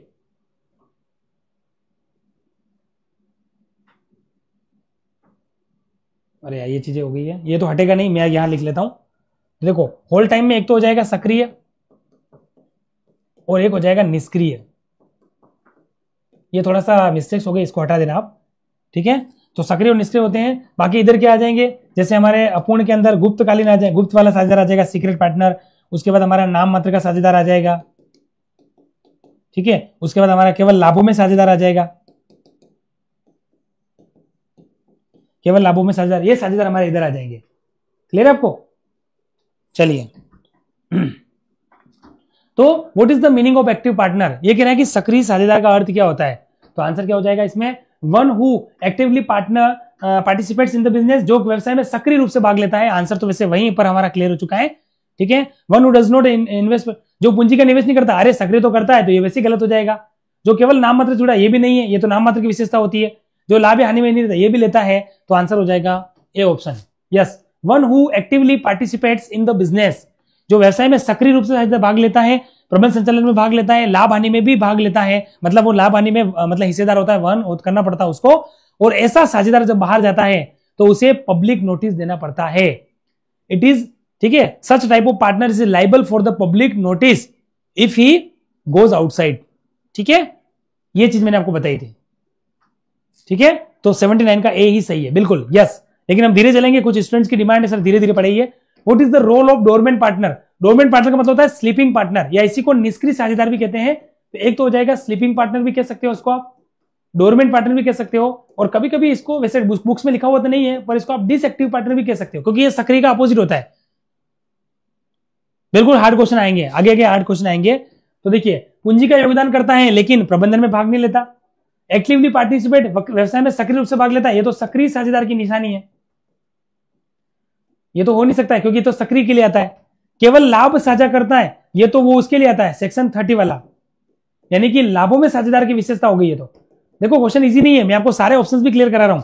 ये लाभों में साझेदार होता है और फर्म से सार्वजनिक संबंध रहता है, ये भी नहीं हो सकता है। आंसर हो जाएगा निष्क्रिय साझेदार की भूमिका क्या होता है कि जो लाभ हानि में तो भागीदार होता है, लेकिन प्रबंध, हाँ मतलब पूंजी का योगदान तो करता है, लेकिन एक्टिवली पार्टिसिपेट नहीं करता है प्रबंध के अंदर। तो यहां पर केवल साझेदार नहीं, ये तो लाभों में होता है। सी नहीं होगा, 80 का 1 आंसर होगा, 80 का 1 होगा। एक बार ढंग से वापस देख लीजिए क्वेश्चन, कोई दिक्कत है तो मुझे बताइए।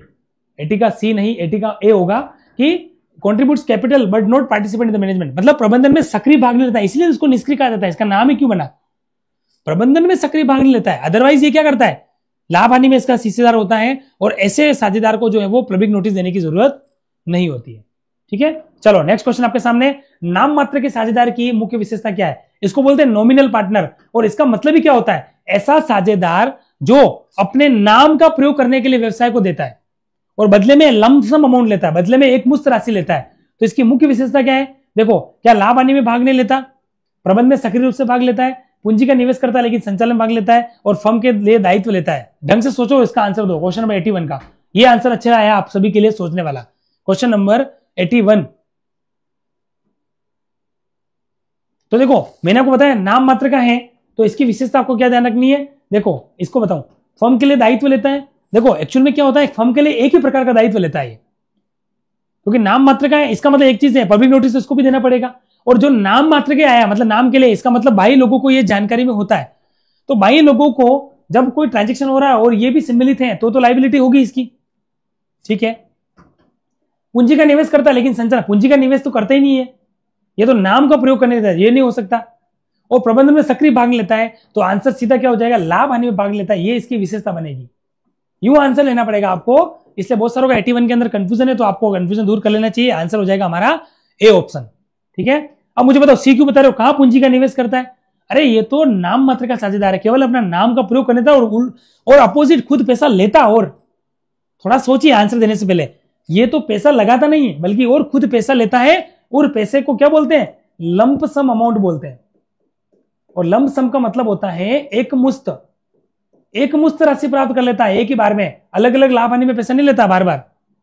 अब मेरे सबसे आपको आंसर क्लियर हो जाएगा होगा। ठीक है, चलिए क्वेश्चन नंबर 82। व्यावसायिक संगठन का सबसे प्राचीन स्वरूप, ये थोड़ा सा वापिस आ चुका है हमारा, एकाकी व्यापार, ये मैं आपको पढ़ा चुका हूं। एकाकी व्यापार व्यावसायिक संगठन का सबसे प्राचीनतम होता है, और ये जो होता है ये भारत में होता है। कौन सा, भारत में। हमारा एचओ हो जाएगा, आंसर क्लियर था, कोई दिक्कत वाली बात ही नहीं है। और सबसे न्यू स्वरूप कौन सा है, ये माना जाएगा कंपनी। ठीक है, सारी चीज बता दी। The oldest form of business organisation is sole proprietorship. Yes, हाँ, नेम, जैसे अमिताभ बच्चन। अब मान लो अमिताभ बच्चन जी बोले कि मैं आपके कंपनी को अपना नाम देता हूं, तो वो तो फेमस है, सदी के महान नायक हैं, बिग बी के नाम जाने जाते हैं। तो अमिताभ अगर अपने नाम का यूज करने दे रहा है, विराट कोहली है, महेंद्र सिंह धोनी है, सलमान खान है, नरेंद्र मोदी जी हैं, ये लोग अपना नाम प्रयोग करने देंगे, तो लोगों को क्या लगेगा, और यार ये तो इतने बड़े लोग इस पार्टनरशिप फर्म के साथ जुड़े हुए हैं, मतलब ये कंपनी बहुत फेमस है, ये पार्टनरशिप फर्म बहुत फेमस है, तो यहां से माल खरीदना चाहिए, यहां से ट्रांजेक्शन करना चाहिए। इसलिए वो नाम का प्रयोग कर लेता है, और बदले में लमसम अमाउंट ले लेता है एक ही बार में, 10 लाख, 5 लाख, 15 लाख, जो भी है। बड़ी पार्टनरशिप फर्म है तो 50 लाख रुपए ले लेगा, छोटी फर्म है तो 2-3 लाख रुपए ले लेगा। ऐसे समझ आ रही है आपको चीज, मैं क्या कहना चाह रहा हूं। तो यहां पर पढ़ने का ये फायदा होता है, सारी चीजें हम ढंग से डीपली पढ़ते हैं।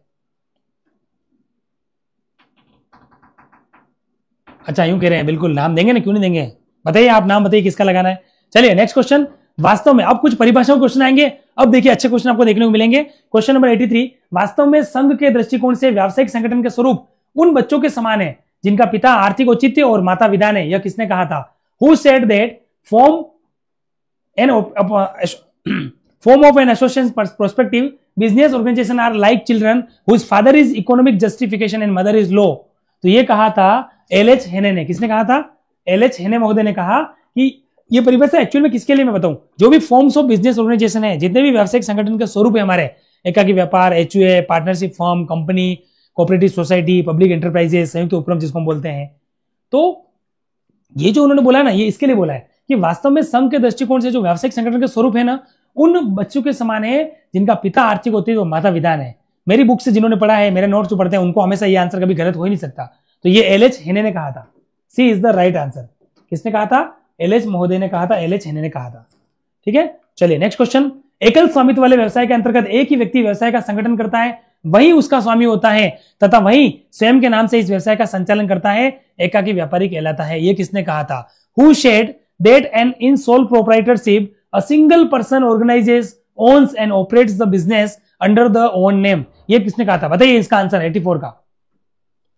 चलिए थोड़ा रुकता हूं मैं, एल.एच. हेने बिल्कुल सही है। धन्यवाद इंदर जी, बहुत बहुत धन्यवाद आपका थंब इंप्रेशन के लिए। क्लास कैसी लग रही है बताते रहिए, बीच बीच में हमें भी अच्छा लगे, मोटिवेशन मिले। और सभी जनों को क्लास को लाइक करना है, ये भी आपको ध्यान रखना है। ठीक है, जितने भी स्टूडेंट्स हमारे साथ जुड़े हुए हैं, सुरेश जी, सनी जी, इंदर जी, हंसा जी, रेणुका जी, मानसी जी, भावना जी, ऊपर के जितने भी है, इंदर जी, शिवराम जी, शिवम जी, मनीष जी, दीपा जी, बहुत सारे और बीच में आ रहे थे लेकिन मैं जाम, सुरेश जी, ठीक है, सुरेश जी बहुत सारे, सुरेश जी सिरकोई हैं, सुरेश जी लोहार जी बहुत सारे जुड़े हुए हैं, पूजा जी, इंदर जी, मनीष जी। ठीक है, जितने भी है, धनवीर जी, ठीक है, रिया जी, सभी सेशन को एक बार लाइक कर दीजिए। आप में से किसी ने अगर लाइक नहीं किया है तो एक बार लाइक जरूर कीजिए। इतना तो बनता है यार, आप मेहनत हमारा देख सकते हैं, आप हमारे एफर्ट्स देख रहे हैं, ठीक है, तो इतना तो हमारे लिए बनता है। गजब, बहुत गजब क्लास सर, आप बहुत मस्त पढ़ाते हैं, thank you so much. Renuka ji कह रहे हैं, तो बहुत बहुत धन्यवाद रेणुका जी। सुंदरम कह रहे हैं, शिवम जी, नाम ही आपका शिवम है, सत्यम शिवम सुंदरम है, तो आपने आंसर भी अपने वे में दिया है, तो मुझे अच्छा लगा। सुंदरम, बिल्कुल, सत्य शिवम और सुंदरम ये तो हमेशा साथ में रहते हैं, ठीक है, सत्य और शिव और सुंदर तीनों एक ही है, बिल्कुल। Bless you sir, thank you Inder ji. तो एक बार आप सभी जो है वो क्लास को लाइक कर दीजिए। कुछ बताइए और अच्छा लगा मुझे बताइए। कुछ कह रहे सर अच्छे आंसर लाओ, क्वेश्चन लाओ, वो भी हम लाएंगे, देखो इंप्रूवमेंट भी करेंगे। हाँ, डेली क्लास होगी, हम सोल्यूशन डेली बेसिस पर करवाएंगे, बिल्कुल। तो एक बार आप जो है वो सेशन को लाइक कर दीजिए जल्दी से, ताकि मैं फिर आगे बढ़ सकूं। सबके कमेंट्स मैंने देख लिए हैं, ठीक है, चलिए लाइक एंड सब्सक्राइब बना दो। बिल्कुल सही कह रहे हो इंदर जी, बिल्कुल आप हमारे सपोर्ट कह रहे हैं।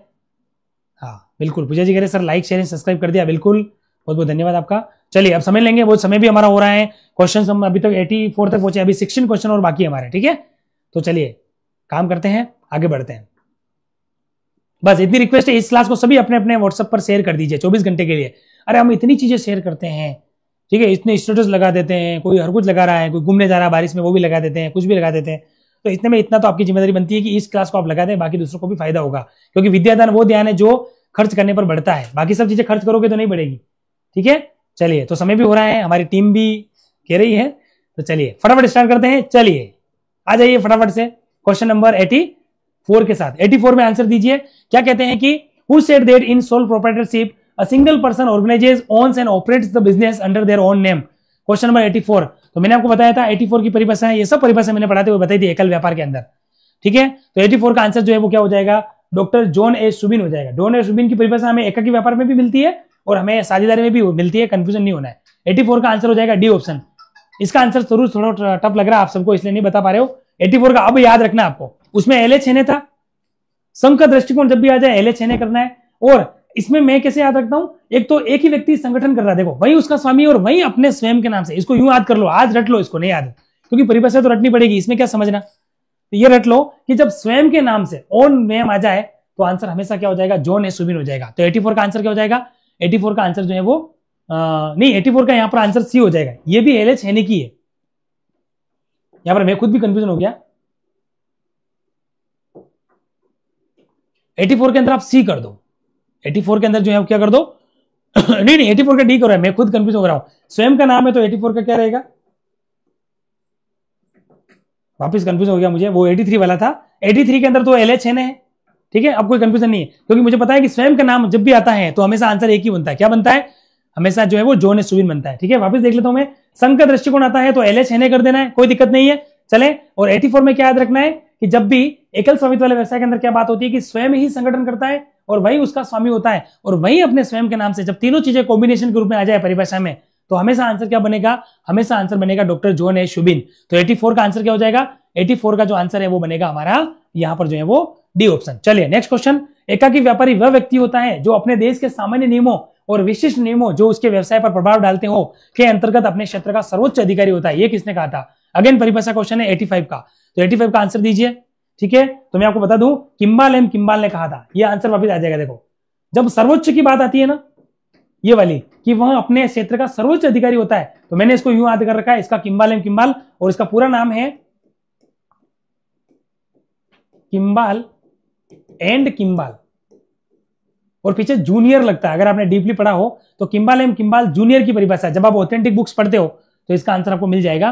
किम्बाल जूनियर इनका पूरा नाम है। तो 85 का आंसर क्या हो जाएगा, 85 का आंसर हो जाएगा डी ऑप्शन। 86 आपके सामने, एकाकी व्यापार के अन्य नाम क्या है। तो देखो ये भी क्वेश्चन कभी आ जाता है, एकाकी का मतलब ही क्या होता है, एकमात्र, ठीक है।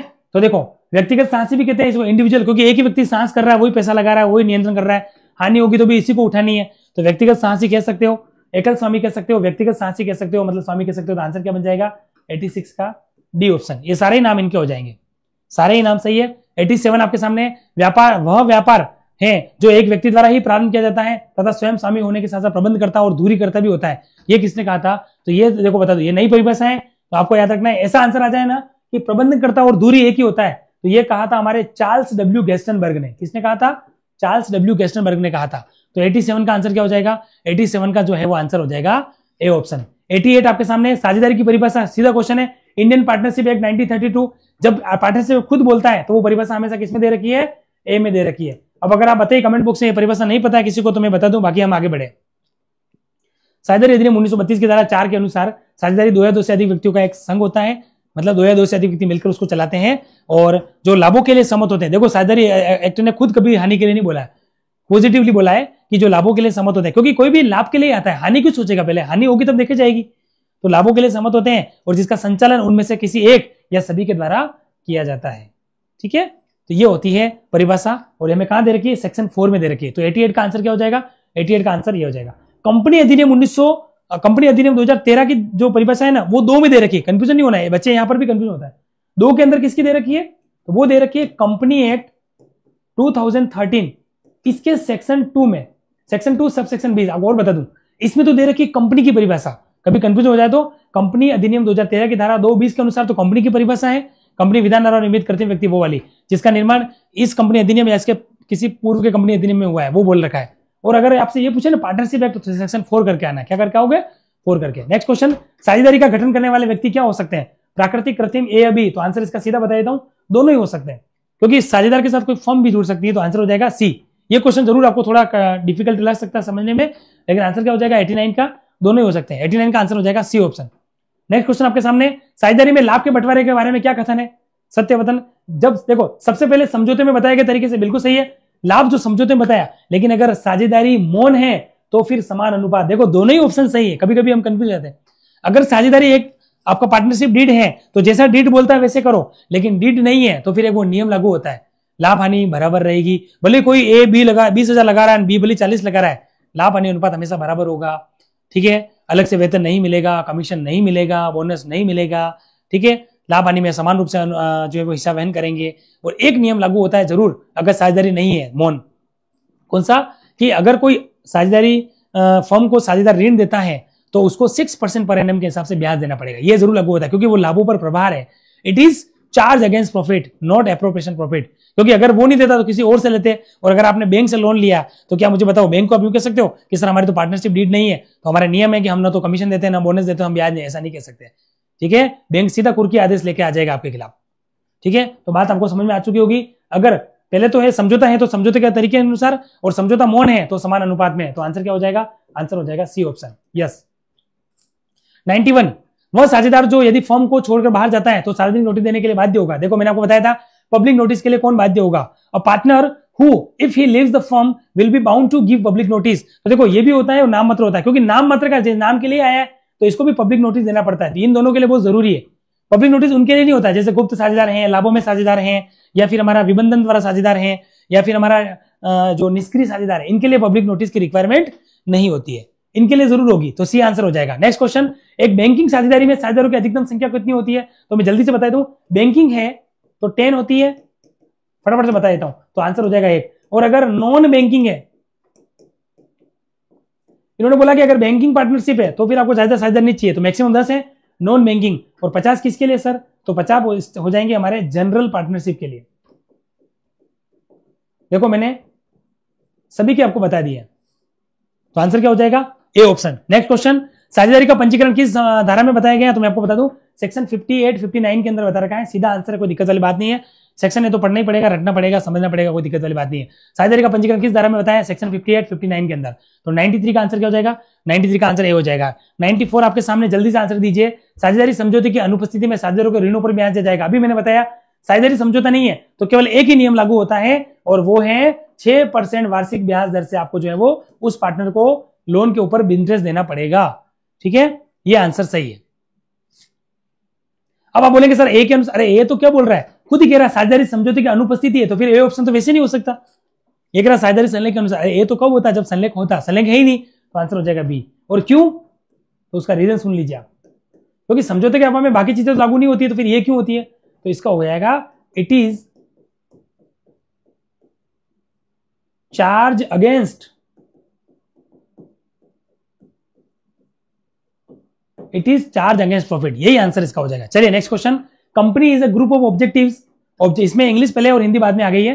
Company is a group of objectives and common communication, it's definition by has been given by. कंपनी उद्देश्य और सामान्य संचार का समूह है, तो इसको मैंने कैसे याद किया, जब कंपनी उद्देश्य और सामान्य संचार का समूह है ये शब्द आ जाए एक साथ तो हमेशा इसका आंसर क्या होगा, ये कहा था हमारे प्यारे हेने महोदय ने। तो 95 का आंसर क्या हो जाएगा, 95 का आंसर हो जाएगा ए ऑप्शन। नेक्स्ट क्वेश्चन आपके सामने, व्हाट इज द पार्टनरशिप, साझेदारी क्या है, दो या दो से अधिक व्यक्तियों का व्यापार करने का समझौता। बात तो सही बात है, एक व्यक्ति द्वारा चले जाना व्यापार गलत, क्योंकि एक व्यक्ति में तो क्या होता है एकल व्यापार। और हाँ ओपीसी जरूर हो सकता है, क्योंकि आप जानते हो ओपीसी में 1% से शुरुआत हो सकती है, केवल सरकार ये भी नहीं होगा, केवल बड़ी नहीं होगा। आंसर हो जाएगा ए ऑप्शन। 96 का आंसर क्या हो जाएगा, इजी क्वेश्चन था, मेरे साथ कोई दिक्कत वाली बात नहीं है। ठीक है, दो या दो से अधिक व्यक्ति चाहिए, अभी मैंने बता ही दिया। मैक्सिमम बैंकिंग है तो 10, गैर बैंकिंग है तो 20 और जनरल पार्टनरशिप है तो 50। तो 96 का आंसर क्या हो जाएगा, 96 का आंसर हो जाएगा ए ऑप्शन। 97 आपके सामने, साझेदारी की न्यूनतम और अधिकतम संख्या कितनी हो सकती है, तो न्यूनतम 2 होती है और अधिकतम 50 हो सकती है, क्योंकि अधिकतम में हाईएस्ट 50 है, इसलिए हमको ध्यान रखना है ये हो सकती है। वैसे इस क्वेश्चन में एक दिक्कत और थी, आपको बता दूं, यहां पर देखो इस क्वेश्चन में अलग अलग हो सकता है। देखो अधिकतम हो सकते हैं, हालांकि देखा जाए तो जो हमारा कंपनी एक्ट 2013 का सेक्शन 464 क्या बोलता है, सेक्शन 464 बोलता है कि अधिकतम 100 हो सकते हैं, पर हमारा जो एमएससी रूल है, एमएससी रूल है 10, इसने अधिकतम 50 कर रखे हैं अभी, कितना बताया, और बोला कि 50 ज्यादा होते हैं तो फिर आपको क्या करना पड़ेगा, ये चीज आपने पढ़ी होगी। ठीक है, फिर रजिस्ट्रेशन भी अनिवार्य हो जाएगा, ये चीजें। तो यहां पर देखो एक्चुअली देखा जाए तो ये क्वेश्चन, हाँ अरे यार तो क्लियर हो गया ना, यहां पर ये कब होता है, जब यहां पर न्यूनतम 2 होता है, ये बात भी सही है। अगर सी ऑप्शन में यहां पर 2 होता ना तो फिर ये क्वेश्चन जरूर आपका जो है वो क्या होता, कॉम्प्लिकेटेड हो जाता, फिर सी ऑप्शन भी सही मानना पड़ता, क्योंकि हो सकते हैं, लेकिन यहां पर एक है इसलिए फिर सी भी गलत हो गया। तो फाइनली हमारा आंसर क्या बनेगा, फाइनली हमारा आंसर बनेगा ए ऑप्शन। और अब हमारा थर्ड लास्ट क्वेश्चन आज के आपके सामने, यदि साझेदारी अनुबंध नहीं है तो लाभ हानि को कैसे बांटेंगे। तो मैंने आपको बताया साझेदारी अनुबंध अगर नहीं है तो लाभ हानि हमेशा कैसे बांटी जाती है प्यारे दोस्तों, बराबर अनुपात में बांटी जाती है। आपका पार्टनरशिप डीड नहीं है तो फिर हमेशा बराबर बांटोगे, भले कोई कितनी भी पूंजी लगाए, भले एक ने 10,000 लगाया और एक ने 1 लाख लगाया, आप दोनों को लाभ हानि बराबर अनुपात में ही बांटनी पड़ेगी, क्योंकि साझेदारी अधिनियम आपका मौन है या नहीं है। नेक्स्ट क्वेश्चन, साझेदारी को समाप्त करने के लिए क्या आवश्यक है, तो बहुत इजी क्वेश्चन है, कोई दिक्कत ही नहीं है। साझेदारों की सहमति, ये सब हमने साझेदारी के समापन में पढ़ते हैं, सेक्शन 39 to 43 का आपने पढ़ा होगा कि जिसमें साझेदारों की सहमति जरूरी है, बिल्कुल सही है। ठीक है, उसके बाद साझेदारी अनुबंध की शर्तें के अनुसार भी हो सकता है और कभी कभी कानून भी हो सकता है, उसके बाद कभी कभी न्यायालय भी द्वारा भी हो सकता है, बाय कोर्ट। ठीक है, और अनिवार्य समापन भी हो सकता है, कंपलसरी। ठीक है, जैसे कोई एक को छोड़कर सब दिवाले हो गए, सब पागल हो गए, सबकी मृत्यु हो गई, इस कंडीशन में क्या हो सकता है, ये भी हो सकता है। तो आंसर क्या बनेगा हमारा 99 का डी ऑप्शन बनेगा। और आज का अंतिम क्वेश्चन आप सभी के सामने क्या कह रहा है, पढ़ लीजिए। साझेदारों के बीच विवाद होने पर क्या किया जाता है, what is done in case of dispute between partner.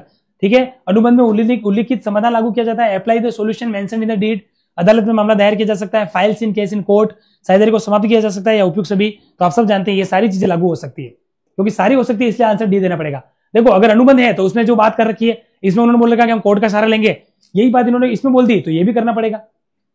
और अगर ऐसी बात नहीं बोली है तो फिर कोर्ट तो है ही, कुछ भी हो।